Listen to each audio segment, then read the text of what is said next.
So liquidation pallets, they all sound fun, right? But it's what you see on TV is far from the truth. There's a lot going on that those shows don't show you. And so I want to give you 7 tips to help you deal with your liquidation pallet if you decide to go in, jump in head first, and buy one of these pallets to resell on eBay, Amazon, or OfferUp or wherever you plan on doing that. So I think it's important though to sort of give you an idea. I've bought over about 40 liquidation pallets over the last year and a half, and I've bought them from various companies. Bought this one right here. There's a review that I'm going to show you from a couple months back. That's from directliquidation.com, and you can watch that video to see how unsuccessful my unboxing was. And these tips are designed so that fellow sellers like yourself do not have to learn these mistakes the way I learned them, and that is the hard way. Okay, so let me go ahead and start by just saying the best tip that I can give you I'm saving to the end of this video, and it's the one tip that is going to save you a lot of time when you're trying to figure out exactly what you should be spending on these pallets. So the first tip I'm going to give you is you really want to make sure you understand your conditions before you start just forking over money for pallets. And when we're dealing with condition, it could be anywhere from brand new all the way to just broken, beat up, not worth a dime. And so these are mostly customer returns that you're dealing with when you're buying from your major retailers, your Amazons, your Walmarts, your Targets. And customer returns can be anything from I didn't need it, wasn't the right kind, wasn't the right size, it don't work, it's broken, or your customers will buy it, swap out the new one for the one that they broke or they've had for a year or two, and here you are buying this liquidation pallet, and you discover that this $500 item you're so eager to get is not the item you were expecting at all, but an old broken one. And so liquidation isn't always fun and games, and it isn't always profitable. So the condition of your pallet is going to make a huge difference in how much money you can make in that lot. And the MSRP that's given to you will be the same regardless of whether it's a salvage pallet or whether it's a brand new pallet. And by the way, brand new pallets are extremely rare. You're going to find that when you're dealing with the customer returns pallet, it's going to be a wide assortment of anything from what I call grade A, brand new, all the way down to grade F, which would be salvage, and anywhere in between. And so I would call grade A brand new. That's something that's never been opened, used by the customer. Grade B would be something that would be an open box item that's maybe opened by the customer but not really used, has all the accessories, looks great. Grade C would be one that would be used by the customer maybe during the return period. Some retailers, if you go to brick and mortar like Walmart or Target, give you like a 14-day return period, whereas Amazon and online retailers usually give you 30 days to return the item. And these items are grade C because they look like they've been used, but not so bad that they aren't in what I call very good condition. And these grade C items also should come with most, if not all, the accessories. Grade D looks, and I would say is, very used to have that sort of a grade. You may not have all the accessories and may not even have the original retail box. That's what I would call a grade D. And a grade F, of course, is salvage, something that's just beat all to living, and you wouldn't be able to sell that. And the only time you'd really be able to sell a salvage lot is if you are selling the accessories, or you can part it out, or if someone willing to buy those items has an expertise in fixing and refurbishing those items. So your condition is definitely something that you want to consider. Always look at the disclaimer when you're buying online, and take a look at the actual pallet. If you're buying in person, look for the box condition. If the box is in really good clean condition, shelf ready, then really you're looking at a really good lot. If you're looking at a bunch of items that are missing boxes, the boxes are all beat up, you're looking at probably a C grade, maybe a D grade on some of that merchandise. So that's just something to keep in mind. The value will be there, but there is a big drop off between a grade A and a grade D lot as far as what you are going to be able to get back in return for those items. So just keep that in mind. Whenever you're considering a lot to purchase, to resell, let's say on eBay, you want to make sure that you're looking at previous sold items for that particular item. And the best way to do that is to do an eBay search. If you have the manifest, if it's manifested, go ahead and go in and do a copy of the title or the UPC code and paste it into the search. And once you get the search results, you'll go in and click on sold, and you'll look and see how much the item is sold based on the condition that you are buying it in. So if you're dealing with a brand new item, you're going to look to see what the brand new items have sold for. If you're dealing with an item that has no packaging or it looks like it's been used, you'll want to look for the pre-owned or used condition and price your items accordingly. That'll give you an idea, a general idea, how much you should be able to make if you sell the same item based on those conditions. And it will help you kind of get an idea if you are going to make money off of this lot, which is the whole reason why we're doing it, right? My third tip is in relation to the cost of shipping. So if you're buying these pallets online, just understand that these are going to have to be shipped to you by a freight carrier. And for me, I'm in Las Vegas. If I buy an item on the East Coast, I can count on paying anywhere from $350 to $450, and that's just for the cost of the freight to ship it to me across country. It's all based on weight. And then because I have a residential address, I have to pay more. And because I need a lift gate, I don't have a warehouse with a dock access for a truck. So it's one of those things where I would need a lift gate, and there's a lift gate fee for them to deliver the pallet to my residence. So that's about an extra $125 to $150, just depending on the freight carrier. So it can add up. You need to factor those expenses in. So if you're buying a $2,000 pallet, and it's not going to just be $2,000, it's going to be that freight cost that you're adding in, and you need to sort of figure that entire number in to figure out if you're going to make money or not off of this lot.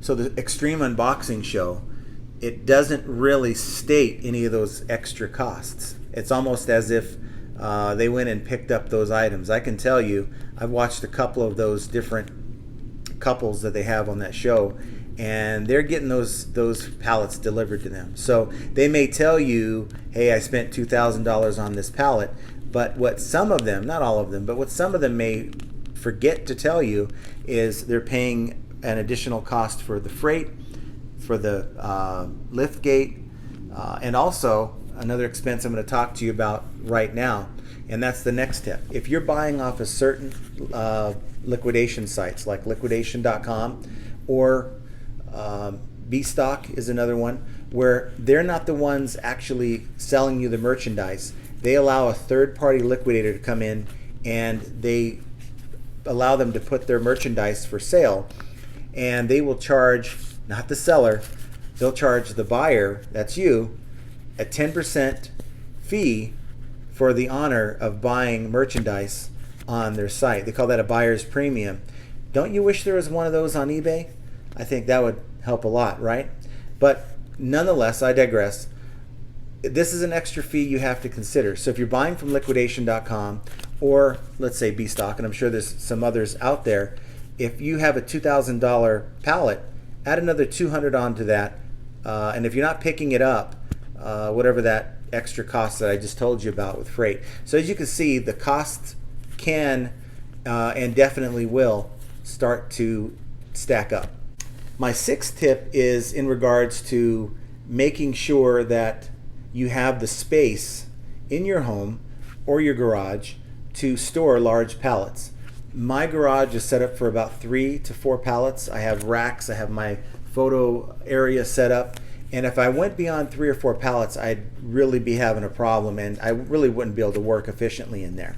So just sort of keep in mind the amount of space that these pallets are going to take up.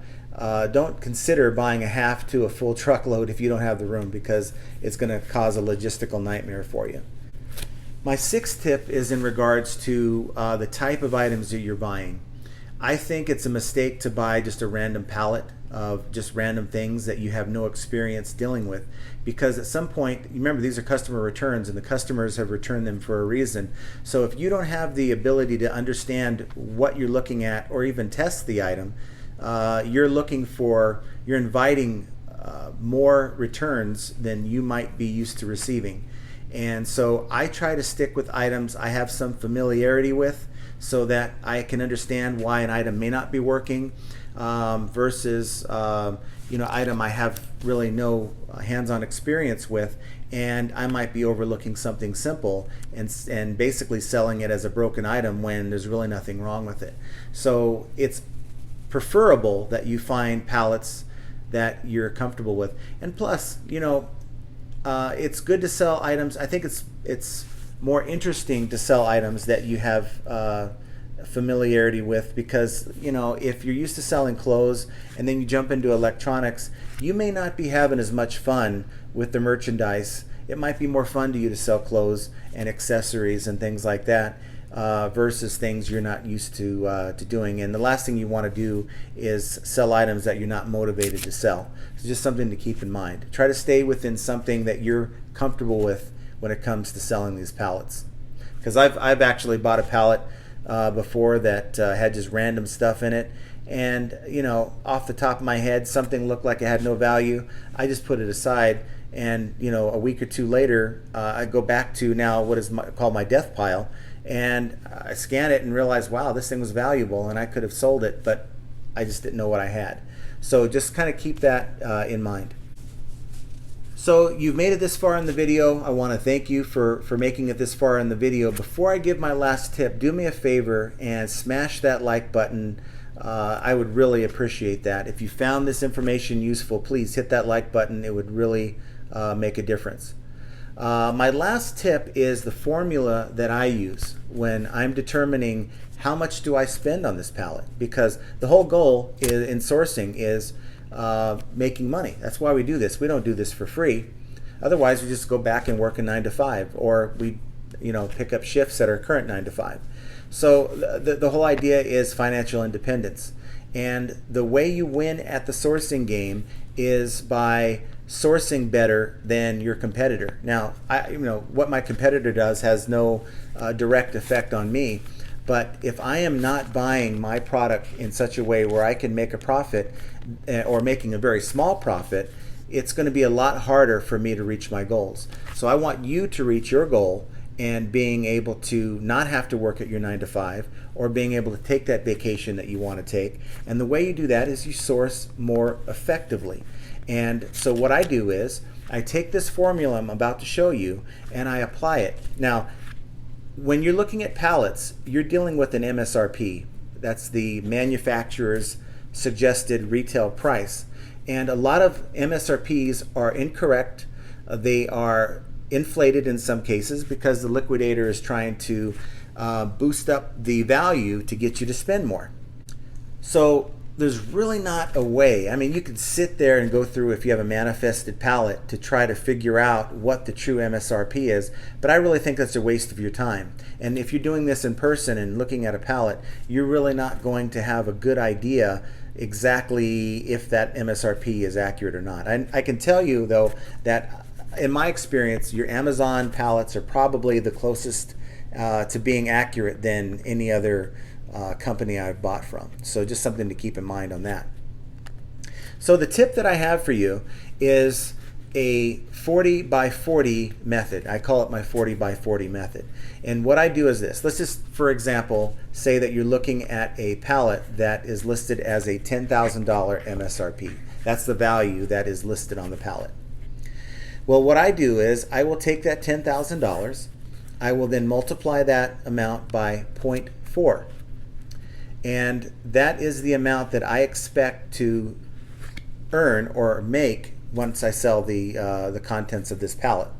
So that, in this particular example, $10,000 by 0.4 is $4,000. So I expect to see a return of at least $4,000. Now this seems low, and it is, but it keeps my expectations low, and it allows me to guarantee myself a profit. And if, there's times I've had a 50 to 60, sometimes a 70% return on my my investment as far as compared to MSRP. So I'd buy a $10,000 pallet and earn $6,000 to $7,000. That's certainly possible, and but I don't want to expect that every time. If you go in there expecting to earn that much, you're going to spend more, and you're going to find pallets that are going to lose you money. So I take that $10,000, I multiply it by 0.4. In this example, I expect to earn at least $4,000. I then take that $4,000 and I multiply that by 0.4 once again. And that is what I expect to pay with the cost of the pallet, the shipping, and all those extra fees I told you about. That's what I want to be into the pallet for. So in our example, $4,000 is what I plan on earning on this pallet. I want to be into that for 40% of that, which is $1,600. Now, if you're dealing with a pallet that has hot items in it, you've done your research, and this pallet is just great, I have to have it. Well, you can then convert that over to a 50 by 50, which means that you're going to take that $10,000, multiply it by 0.5. You can expect to make at least $5,000, and then take that $5,000, multiply it by 0.5, and $2,500 is now your max. But I don't use that very often, because in this game there's been so much merchandise that's available to you as a reseller that just move on to the next one if you get outbid. Unfortunately, lately, I sort of talked about this back in March when I made my video about this whole COVID thing that was happening, and how if there was a shutdown it could affect us as a reseller with the liquidation. And it's starting to prove me right, in that if you look at, like, say, liquidation.com, the amount of merchandise that they have for sale is probably in half, at least in half, from what was available back in March. And that's due to the drop in consumer activity over the last few months. So there's less merchandise to be had, and there's still a lot of resellers, the same amount of resellers trying to buy the merchandise. So the supply and demand is driving things up now. And because of that, I'm more apt to go with the 50 by 50 right now, but I really would refrain from going any higher than that, no matter how much you like that pallet. I've seen pallets with Apple products, claiming a $15,000 MSRP, and people are buying these things for $11,000, $12,000, and it makes me wonder, where's the room for profit? I don't see how you can make any money doing that. So just be very careful. Once again, there's always more merchandise. If this pallet isn't going to work, it's not going to fit within your number, you cannot fall in love with the box. You have to move on. Otherwise, all you're doing is buying a lottery ticket. You're really taking a big chance. And I know it's fun. Opening these pallets is fun. You never know what you're going to get. These shows that are on TV are making it seem so fun, but it's no fun to lose $1,000 on an investment when you're counting on earning that money to pay your bills. So just some things that I want you to keep in mind, to take seriously. Our lives aren't a A&E television show. This is real life. So, and they're not going to tell you everything involved in this game. And that's what I thought it would be a good idea to come on here and make a video just to kind of give you a reality check, that these items you got to really kind of take seriously. It's not a fun and game kind of thing. Don't go spending a ton of money into these pallets unless you are absolutely certain you're going to make some money off of it. So any comments, please leave them below. If you have any questions about liquidation, I'll be glad to answer them for you. Like I mentioned in the earlier link that I pointed to, please check out that, I'll go ahead and point to it again right here, that direct liquidation review unboxing that I did a couple months ago. It'll give you an idea of some realities that are involved with the pallet game. And just please like my video if you enjoyed the content. And please consider subscribing to my channel. I am coming out with a video in a couple days talking about this subject a little bit more in depth. For those of you who bought pallets before, I think that video you really will get an appreciation for some of the things I discussed. And for those of you who have never bought a liquidation pallet, you'll sort of get to see some of the things that we deal with when we buy a liquidation pallet. So with that said, I want to again thank you for watching my video. Get out there, list, make some sales, and have an excellent rest of your week. And until then, have a great night.